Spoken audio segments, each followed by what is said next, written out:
Hello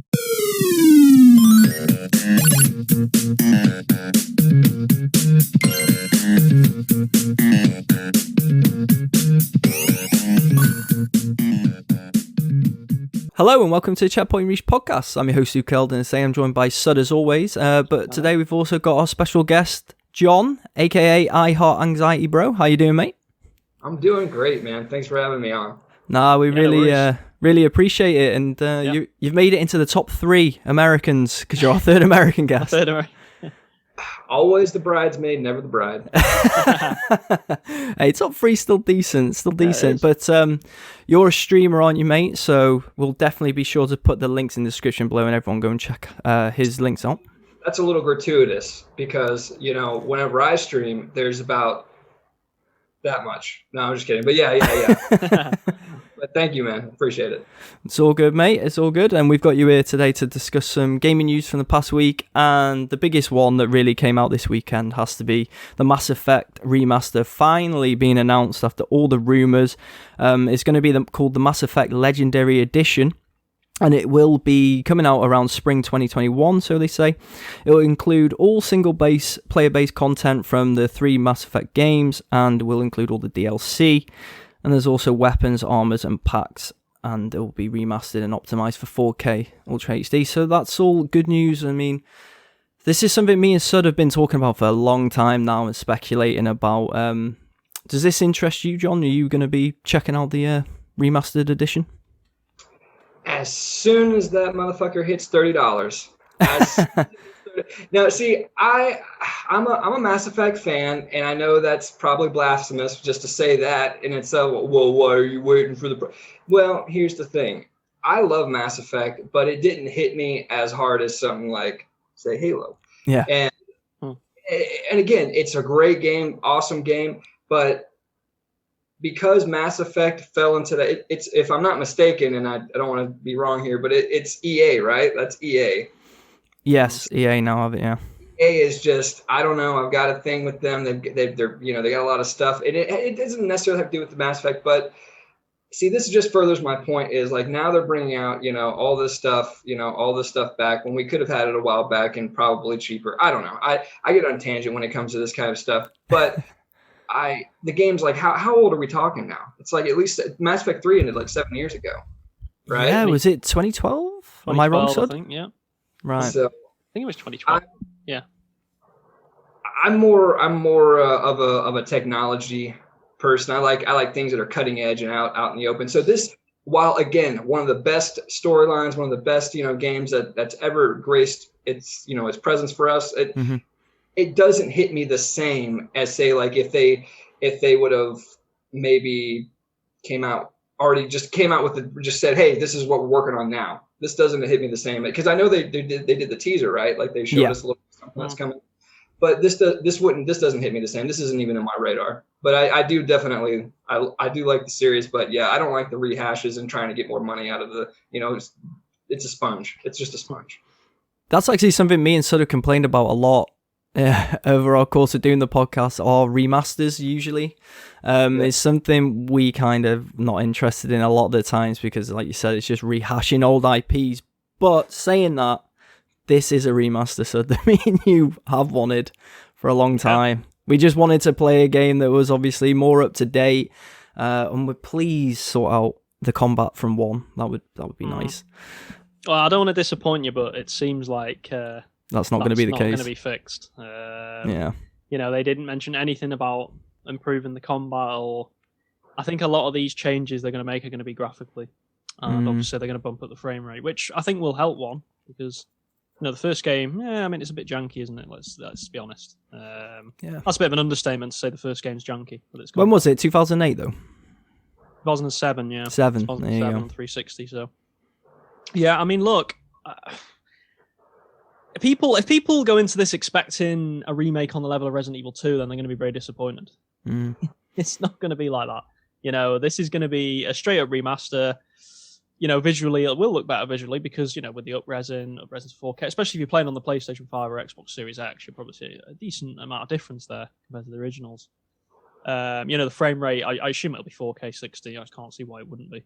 with games that old. To be honest with you, I'd be very disappointed. I'd assume so. 4K 60 on both consoles. I don't think it actually mentioned the FPS from what I could see in the article. I think. Look, I'm really looking forward to. Obviously, I mean, we're both big Mass Effect fans.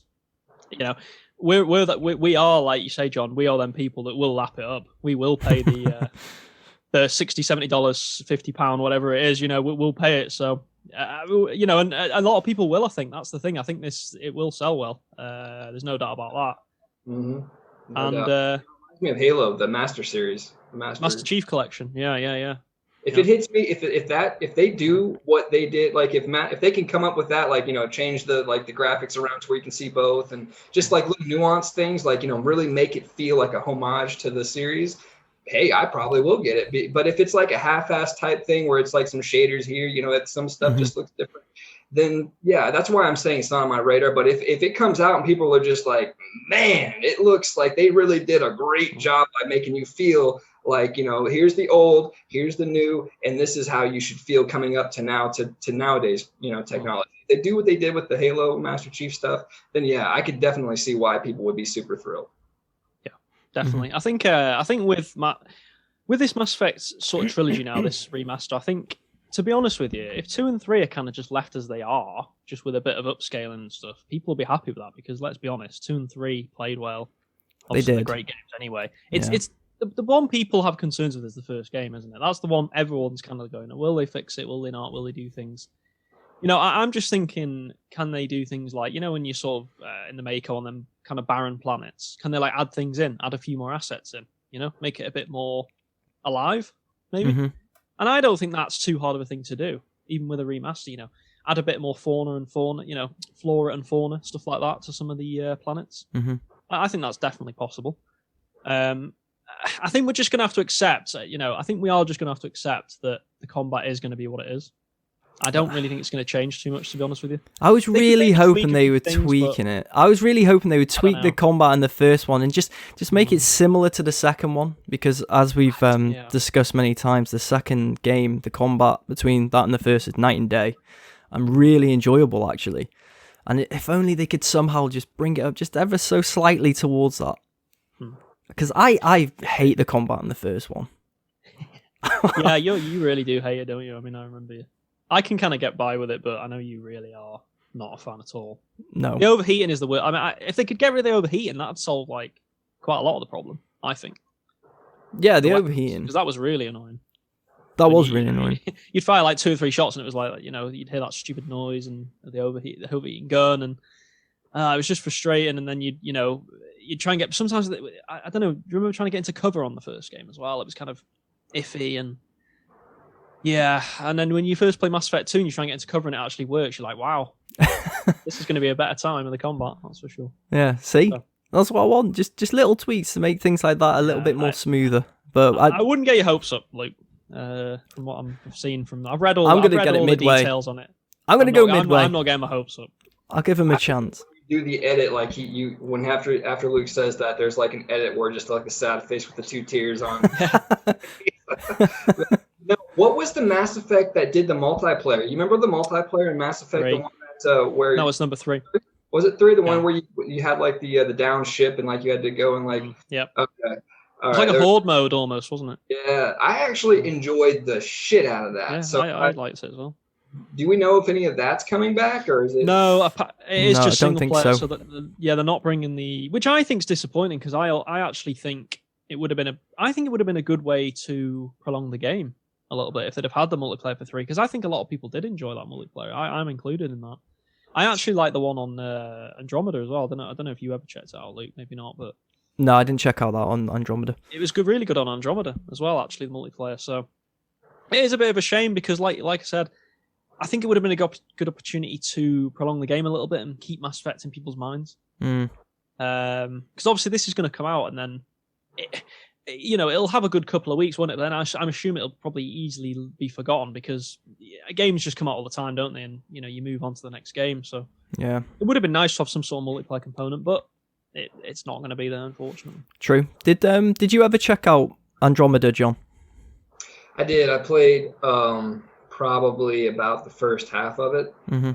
like I said, I am a Mass Effect fan. Don't get me wrong. I'm not anti Mass Effect. It was just I don't know, maybe I just seen other things, like, played other games, and it just didn't hit me the right way. Yeah. Maybe I was already involved with other things and it just didn't.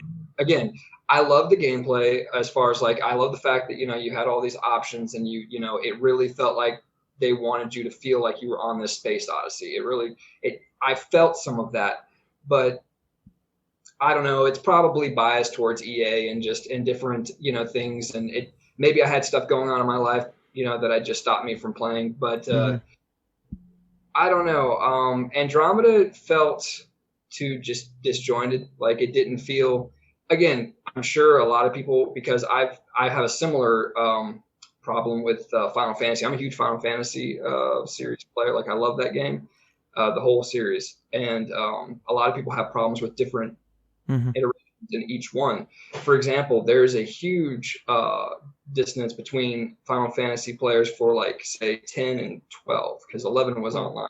So I'm just saying, for example, Andromeda kind of follows this same rhetoric for me, because I absolutely love 12.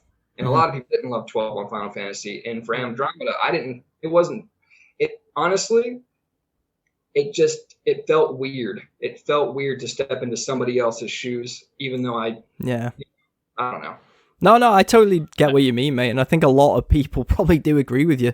We're in the minority who think Andromeda was a decent game and we got some enjoyment out of it. But I do want to touch on, you're a Final Fantasy fan, so Sud. How do you feel about 12 and 10? Yeah, come on. 12? Well, it's not, for me, it's not. I mean, I've said this many times on this podcast, I think, Luke. Final Fantasy X is my favorite game of all time, so. Yes! It's going to.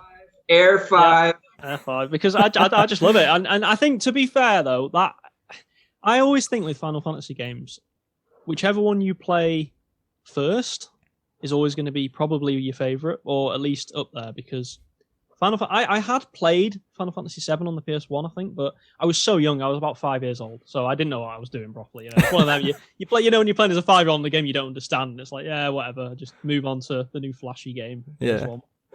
But then, Final Fantasy X, 2001. So I was about 9 or 10 years old, where you can kind of get a grasp for a game then and actually finish it and stuff like that. So, and I just adored it. I just loved everything about it. I think for its time, the game looked incredible for its time on the PS2. It was an amazing looking game. I love how it plays. I love the characters are just amazing. The bosses, just everything about it, the world.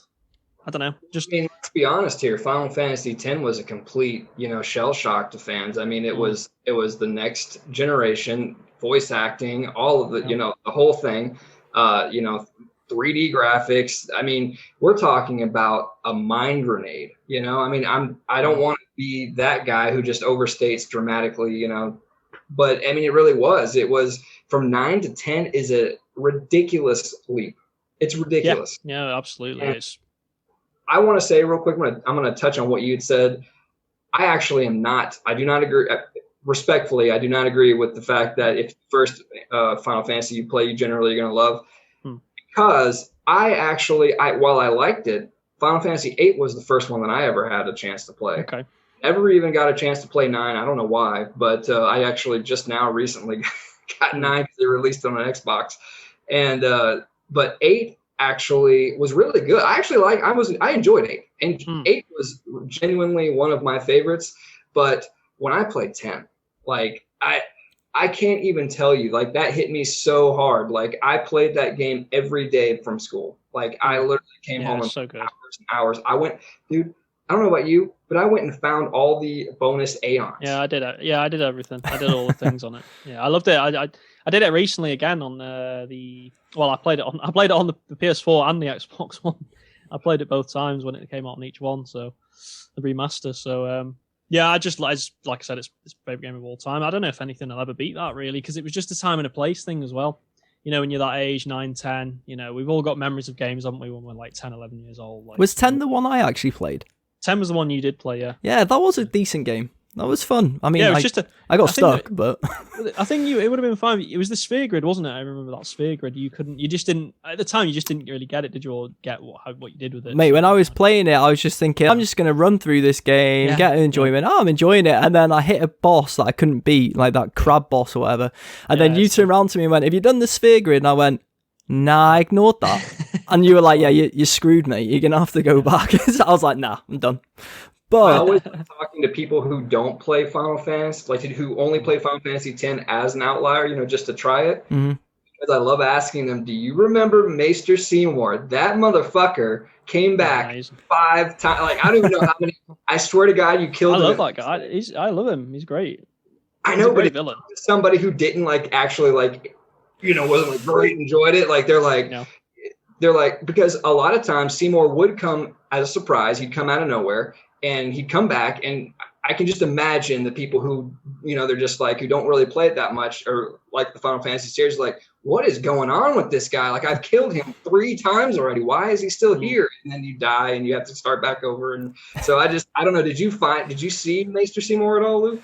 Did you see him? I'm not gonna lie, mate. I don't really remember too much from that game. It's been a while since you played it, hasn't it? Yeah, it has been a while, but I am. To be honest, a lot of the guests we've had on have been Final Fantasy fans, and and I know I'm in the minority. I wouldn't say I don't. I definitely don't. Not the person who says they don't like the franchise. I just never really gotten into it. So I am tempted to jump back in and try again, maybe.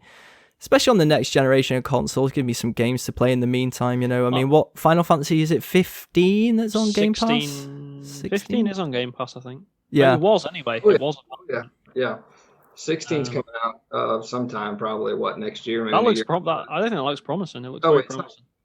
Wait, I don't know that. Wow. Anyway, that actually brings me to a good point. You realize that Final Fantasy, a lot of people can learn from that, like Mass Effect, and not just Mass Effect, but a lot of people can learn from the way that they handle their. Because they're all completely different, right? Like none of them are generally, besides X2 and some the whole 13 weird shit that they did with that. Yeah.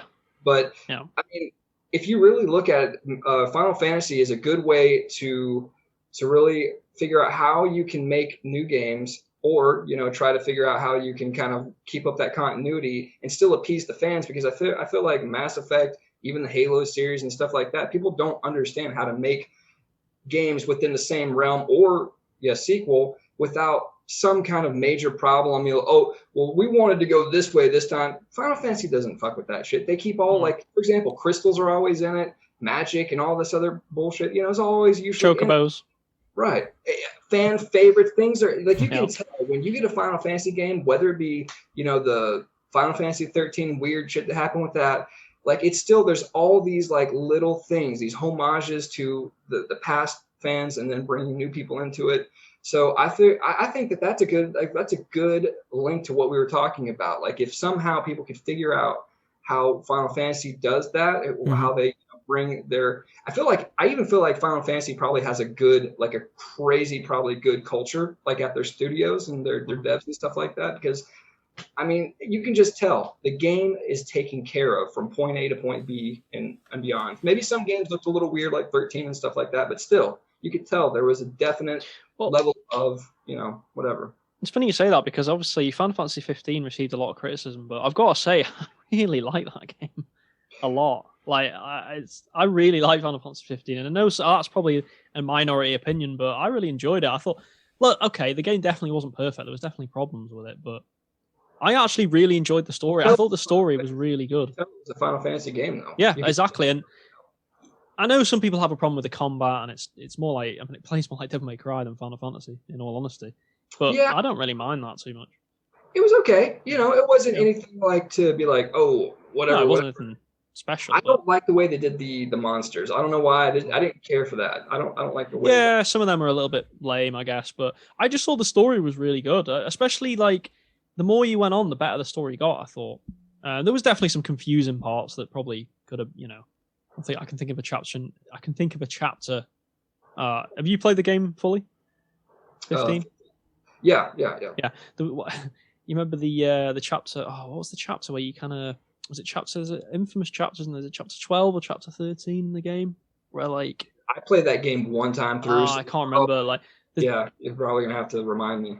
Yeah, so there was I can't remember the exact chapter it was, but there is definitely an infamous chapter that a lot of people have a problem with.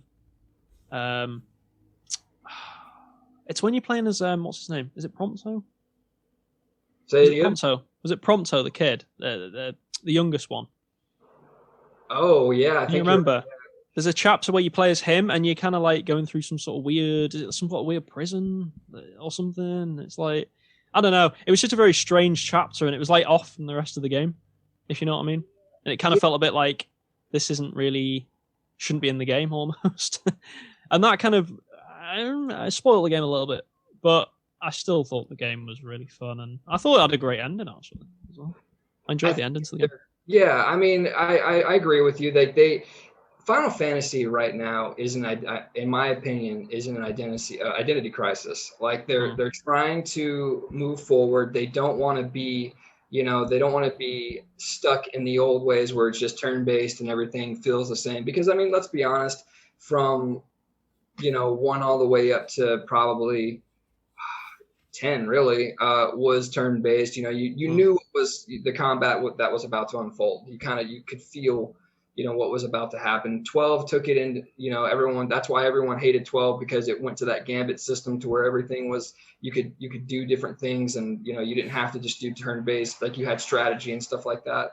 And then 13 just was like, hold my beer, let's go with this whole paradigm shift, and let's figure out what this is going to be. We're gonna be edgy and cool. And then 15, we're gonna go to a more of a like, it's just, you could tell, like, at the studio they were really grappling with staying relevant, like what they felt would be relevant in the technology sphere of the world. Like they knew that well, if we want to get more people, and this is my problem with like EA and all these other places, like they don't just say, listen, we either have to up the price on these CDs, up the price on the games, or we're gonna have to try new shit to get more people, because while we love you guys, we love our fans, we're not making enough money to pay because these AAA titles, man, yeah, they're costing millions of dollars to make, but they're also paying these rockstar devs a lot of money,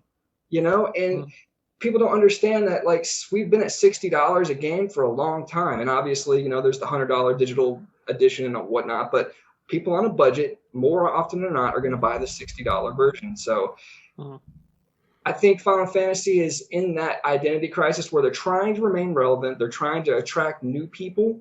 So they're trying to come up with creative ways other than asking their fans to, dig more into their wallet and pay more money, because that's the way it seems that we're going, is like all these, downloadable content, skins, and all this stuff that, we have nowadays, the e-stores, because people don't understand that it's a business. This isn't like some hobby that these people are just, like, oh, we just love video games. I mean, we're just putting our hopes and dreams right here on the disc for you, and we don't need to feed our families. And I don't know. I think that's the problem. I think we need to figure out maybe a price jump. And I know people don't want to do that because, a lot of us are budget gamers, but we need to figure out how to bring the price up of the games so that way they can spend more money and they don't have to resort to these crazy tactics and go off the reservation to generate business elsewhere. You know what I mean? With the e-stores and the different combat and all this other stuff. Sorry, tangent. It's all good, we've man. gone on a few tangents today, but yeah, no, to be fair though, just the final point I'd make, I think, on Final Fantasy is that I think it is heading in the right direction. I mean, I thought 16 looked really good in that first trailer we saw at the PlayStation event. I know even you, Luke, kind of I like that. Saying like, oh, like you're not a Final Fantasy fan, but even you said like, oh, that's maybe something I'd look at. Yeah, it looked intriguing. Definitely, love to see more. Different, and it looked good. So hopefully they'll. I just hope that they carry on, and hopefully we'll see a rejuvenation of Final Fantasy. Yeah, well, time will tell with that one for sure. But touching on, John, you mentioned price and stuff. Going back to Mass Effect and the remaster trilogy, what do we think the price will be for this? I wouldn't be surprised if it wasn't in that $80 range. That's what I think. I think it's going to be in the 80. Right. I think it'll be, well, I don't know, 70. Probably. I think it'll just be the normal price. To be honest, £70 for us and 80 for Americans. Well, yeah, I guess if you're buying digital, it depends if you're buying digital physically, doesn't it? In the UK, because obviously in the UK, unfortunately, you pay more for digital, which I'll be doing. Kind of, I think that's it's kind of why digital hasn't took off the same. Too. That's an American thing too. I've been many a time to Walmart or wherever, and it's like $40 at Walmart, but still $60. Yeah. You're paying for server space is what you're paying for. Yeah. I've never understood the conversion though, because at the end of the day, like Demon's Souls, for example, is $70 in the US, right? It's also £70 UK, which literally makes no sense. That means we're paying an extra sort of $10, and so it's like, I don't know. These conversion rates sometimes annoy me, but I guess that's a discussion for another day. But no, I think Mass Effect will be the $70. I don't know what would say £60 mark. You know, at the end of the day, I think you're getting good value there. I mean, people say it's remasters and all. Yeah, I get that, but you're getting hours and hours of content for your money. Oh, you really are. All the downloadable content, everything. Yeah, you're getting all the DLC as well, which that's another thing, Luke, that we kind of should touch on. All the DLC that we haven't played. Yeah, I know. Haven't played it. Some of it, but not all of it. So yep. I remember. I've watched them on playthroughs of other people's, and the DLC do seem quite fun. So I'm looking forward to playing them myself and having my own spin on it, I guess. Especially that Citadel DLC. Yeah, that's a really good one. Really good. Yeah.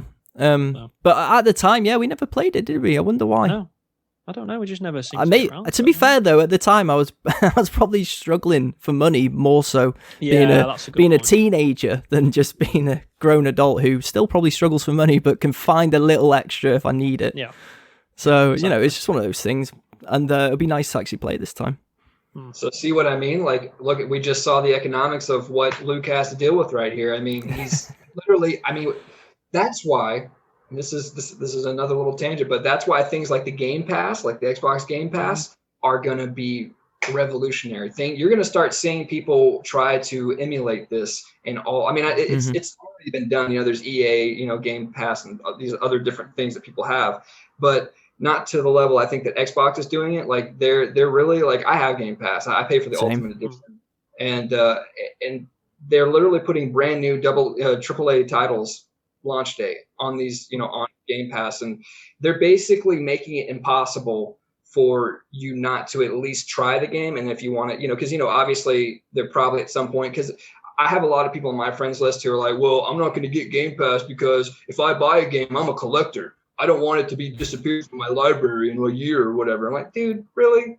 Like, you might not even play that game later, like in a year. Like, I'm not like that. Like, yeah, okay, sure. Maybe Cyberpunk or whatever is going to be gone off there, which, by the way, it's not. It's not going to be gone in a year.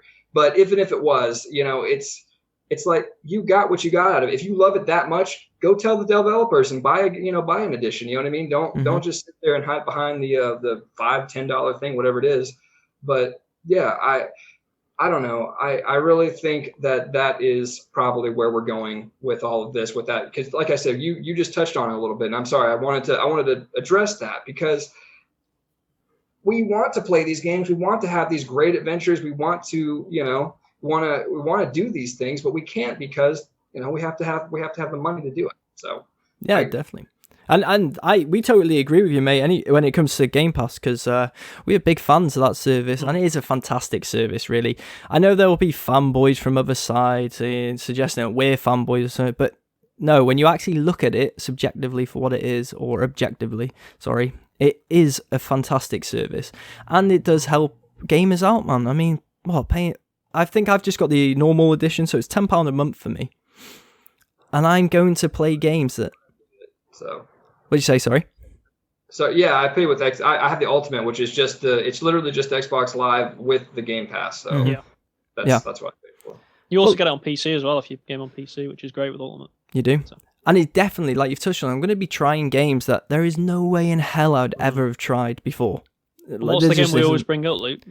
What Remains of Edith Finch. A game you'd have never played. Yeah, I would never have played that. It wasn't on Game Pass. I'm so glad I did, because it was one of the best gaming experiences I've had, even though it's essentially a walking simulator, but it told a fantastic story. Yeah. But, the thing is as well, I mean, it's like, we've said this countless times on this podcast, but literally, maybe not you so much, but I'm literally buying an Xbox Series S for Game Pass. Mm-hmm. Because I understand how great a value it is, and I don't want to miss out on some of the games that that are going to be on there. You know, you think of obviously all the Bethesda games that are going to be on there day one.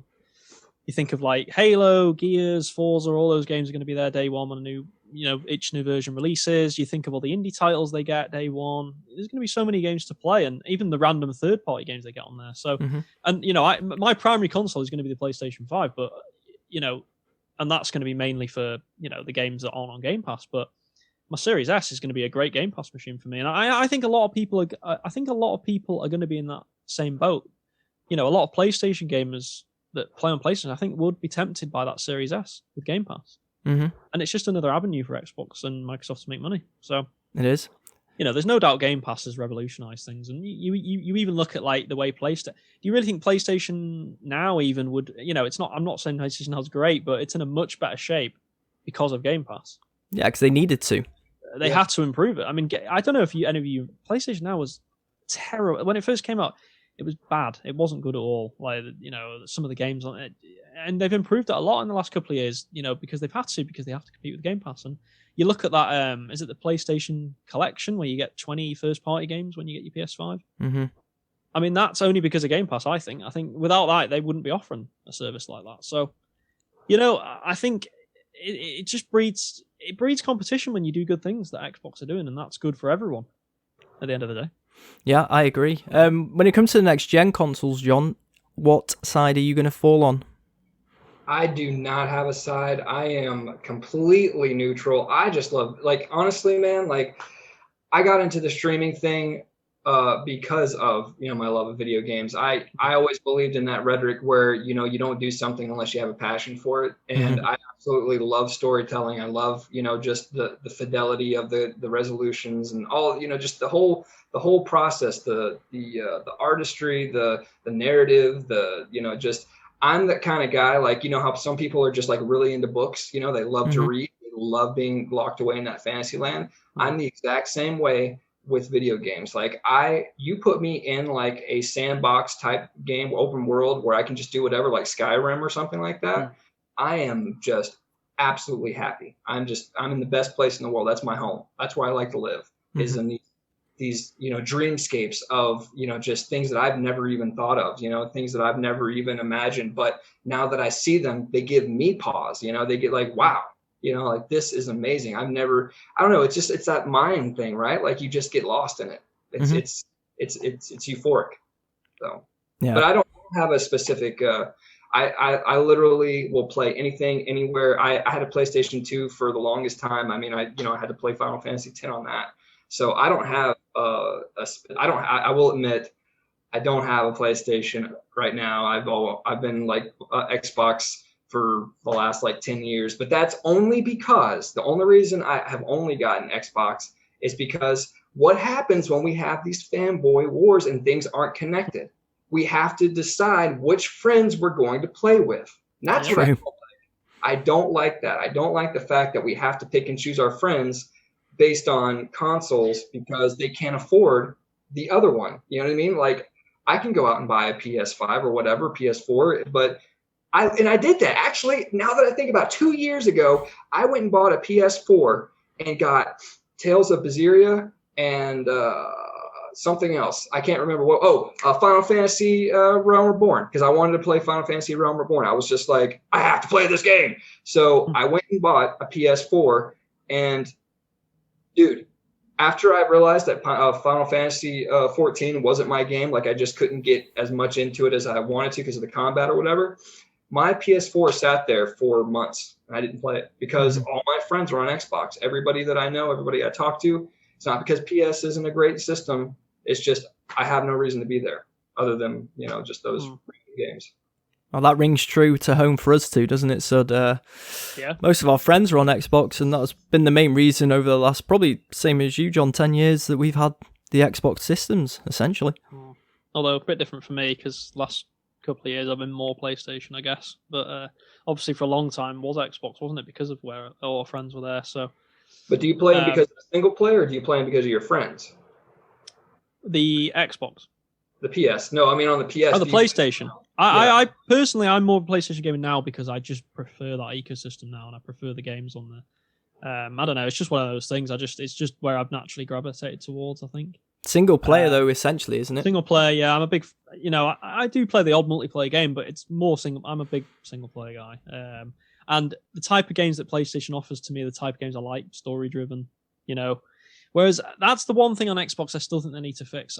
And hopefully they will fix, because they've obviously bought Bethesda, which will help a lot with that. Yeah. They've obviously got this initiative studio. Who knows what they're working on? Hopefully it's a story-driven game. That's the one thing with Xbox I still feel like they are behind, is obviously the first-party games they need to improve, which hopefully they're going to do now with these studios. But, I think we've always said, haven't we, Luke, that Xbox, they don't have that killer single-player like Epic, do they? Like PlayStation do with like God of War and Horizon Zero Dawn and Detroit Become Human. I don't know here. Dude, Halo. Gears of War. Come Halo's on. great. I love Halo. Halo's great. I'm really looking forward to Halo Infinite, but you're killing me. Yeah, but it's not. Halo's not what it once was, unfortunately. And I love Halo. I love the Halo Master Chief Collection. I even enjoyed Halo 4 and 5. Like, I didn't think they were great games, but I enjoyed them for what they were. But Halo, I'm hoping with Infinite they can build on that, because I think Xbox needs Halo, doesn't it? It just needs a strong Halo. Yeah, no, but I agree with you as far as the narrative of it needs more story-driven, games. There, especially, I will say this: a big thing that I do miss that I don't have on Xbox that PS5 does is they get a lot more of the JRPGs. I'm a huge anime nerd, unfortunately. Yes, I am, and I love anime. I love, it falls within my creative realm. Like, I like all the different possibilities and all the art and all that stuff. But point is I don't get access to a lot of the JRPGs that I would if I hadn't, if I'd be on that. Like, for example, I'm not going to get to play Final Fantasy, the remake of Final Fantasy 7 until whenever they decide. Yeah, hopefully it will come to Xbox at some point. I mean, it's a bit funny, isn't it? They were a bit vague on the timed exclusivity and when it would come to Xbox, if it will at all. Hopefully it does, because I think it'd be a bit of a shame if Xbox fans couldn't experience it, because it is really good. Yeah, no, I agree. I'm a big fan of JRPGs as well. Probably not as big of a fan of JRPGs as I used to be, but I still enjoy playing them. So that's another reason why PlayStation's kind of become, I guess, the number one console for me personally. But look, I'm still going to play. I'm looking forward to seeing Halo. I'll play it on my Series S. I'll play Halo Infinite. I'll play Gears 6. I'll play the next Forza, because I do still enjoy those games. And I enjoy, some of the other, obviously the Bethesda games are going to be big, aren't they? If they do go exclusive, especially, obviously. Obviously that's a debate as well.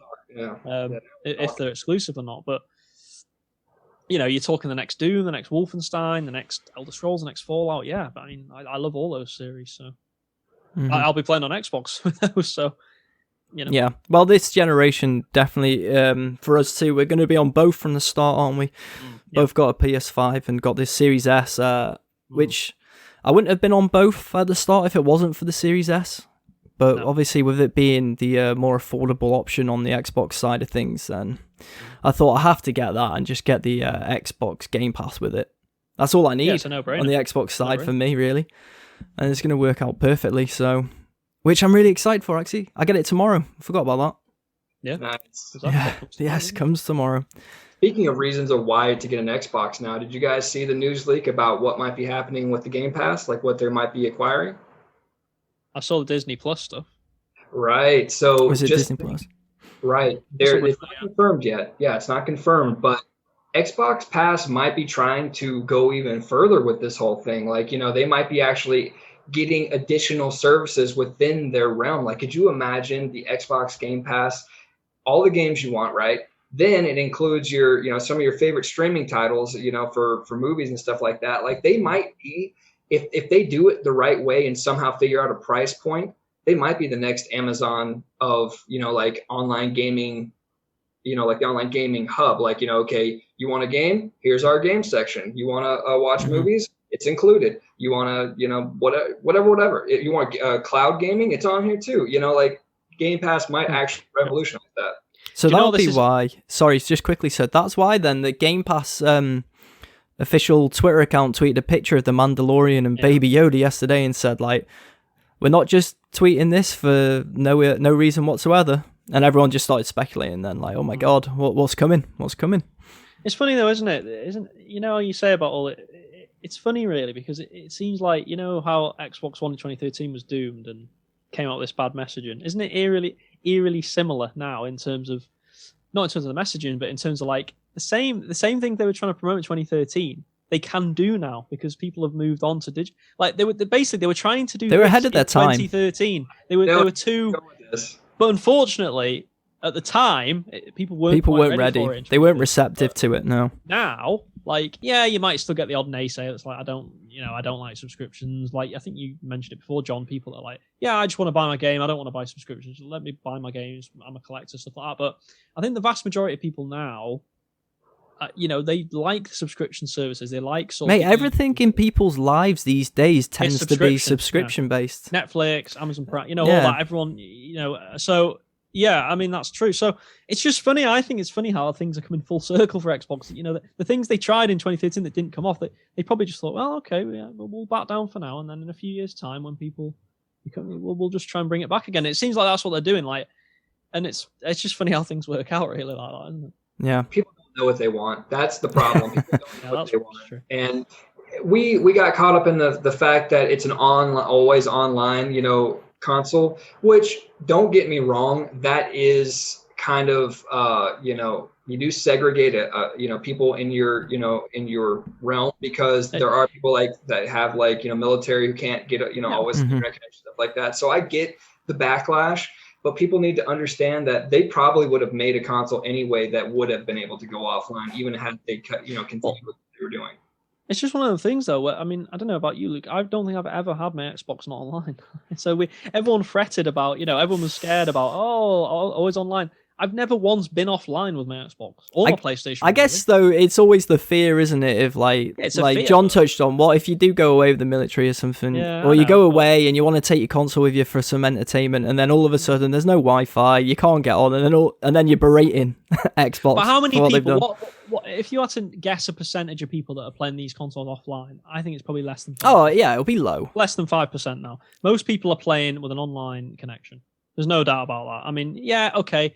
In some remote areas of the world, maybe, where the internet's not very good, or remote places in certain countries, yeah, fine. But that's a big minority. Now. But surely it's not a hard thing to just have a console that doesn't have to be online all the time anyway. So you don't need to exclude them. So I think that's why people just yeah, most people will play online, but you don't have to go out your way to just say, right, it has to be online all the time. Because it's there's no need to exclude people for that when it's not that big of a deal. In my opinion, anyway.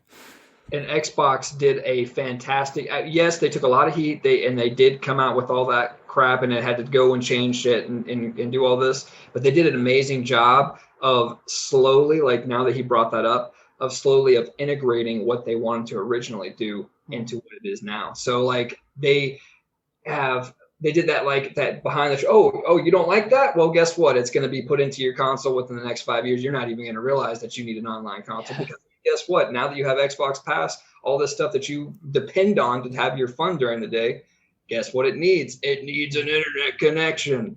So you're just like, did I just what? Oh God! The light just comes on. It's like you guys knew. You knew. I wonder how Dom Matrix is feeling right now.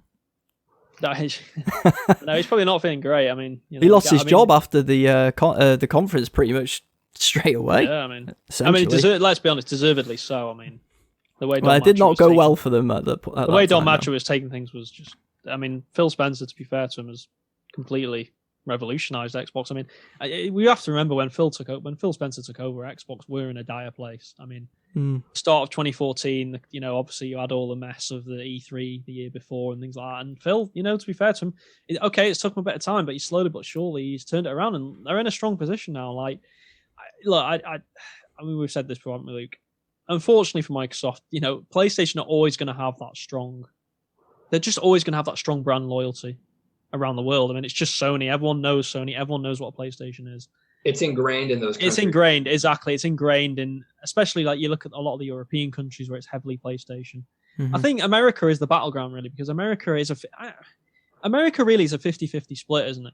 PlayStation and Xbox, really. I mean, even last generation when Xbox struggled, they still sold a lot of consoles, and PlayStation only just beat them, really. in console sales in the US last gen, which, goes to show that this generation, I think America is definitely up for grabs for Xbox again. And the UK obviously is, quite, they like Xbox as well. Obviously, a little bit more PlayStation, but the rest of Europe is PlayStation dominated, and obviously Japan and things like that have obviously always been heavily towards Nintendo and PlayStation rather than Xbox. But it is all up for grabs because we look at these moves that Xbox are making, and there's rumors of more acquisitions. There's rumors they're going to buy more studios, which is exciting, I think, for Xbox fans because the long game. That's what they're doing. They're playing the long game. I don't know what you think. I wouldn't be surprised if we hear more acquisitions in the next few months. I think maybe a couple more studios they might buy, and big studios. There's rumors about maybe a Japanese studio, which I could see happen. There's even rumors about Sega again, isn't there? Possibly buying Sega. That's childhood right there. Sega Mega Drive. Yeah, and Sega have a lot of property that would be useful for Game Pass for Xbox, so I could see it happening. I'm not saying it will happen, but the Sega one definitely I could maybe see. I mean, it would be another big acquisition, but they get Disney Plus under that Xbox umbrella. That just is going to me, that is going to signal that Xbox is absolutely all in on entertainment from any realm that you can think about. Like that signals to me that they're looking to become your one-stop shop for everything. They want you to live and die on their ecosystem, and not because you have to, but because you want to, because all the stuff that you love is already there. So I can see I kind of can even tell where the vision of everything is there for you. You don't, obviously you're going to have great options like the PlayStation and whatnot, but they're making it extremely hard not to look their direction because of all of the stuff that they're going to offer you in one nice package. So absolutely.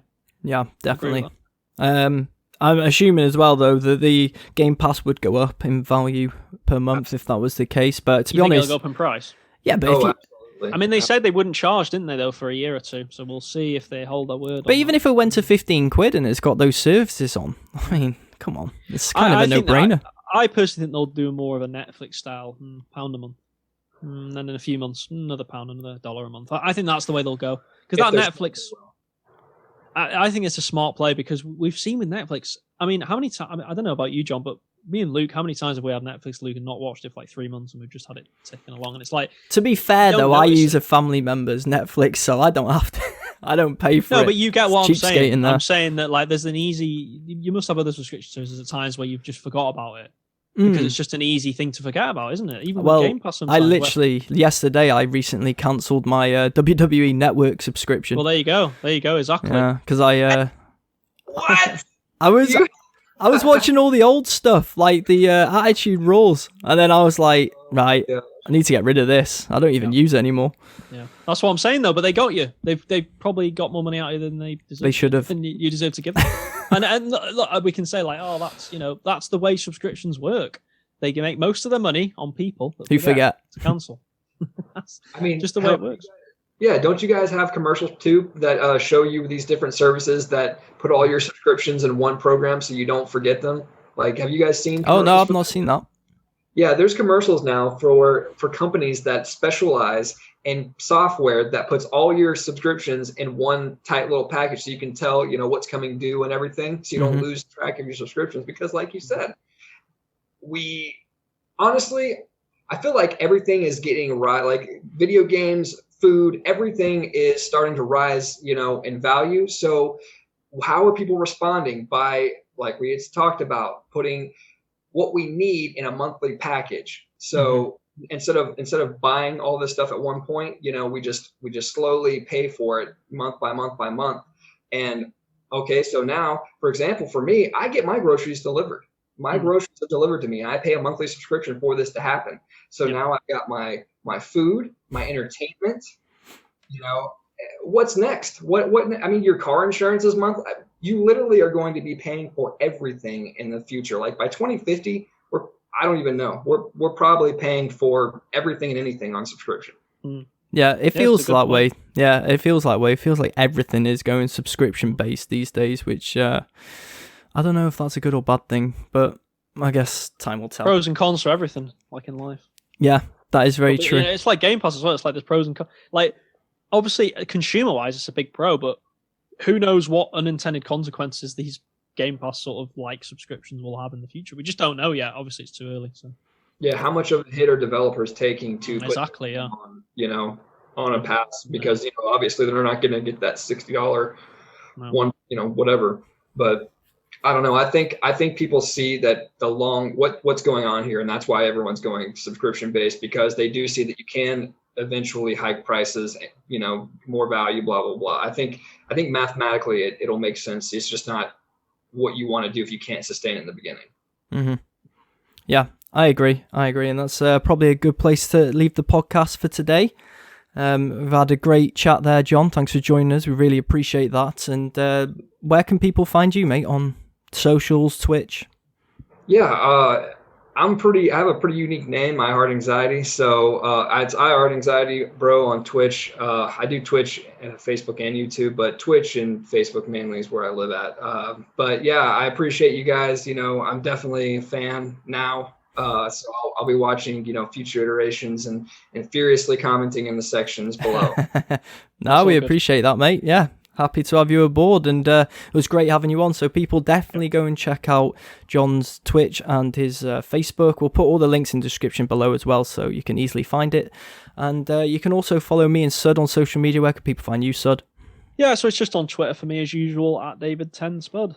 Lovely stuff. I'm on Twitter and Instagram at Leld, LEL3Ds, add a 9the M for Instagram. You can also follow the podcast on social media on Facebook, Twitter and Instagram at ChetReachPod. And if you are watching us on YouTube, please make sure you like, subscribe and comment with your thoughts on the topics we covered today, as that'll really help the channel to grow. And then also, if you are listening to us on any audio platform, please leave us a nice review and pass on the pod. But yeah, that does bring an end to the podcast, and we'll be back next week to discuss some more gaming news. Cheers, guys. Bye. Bye.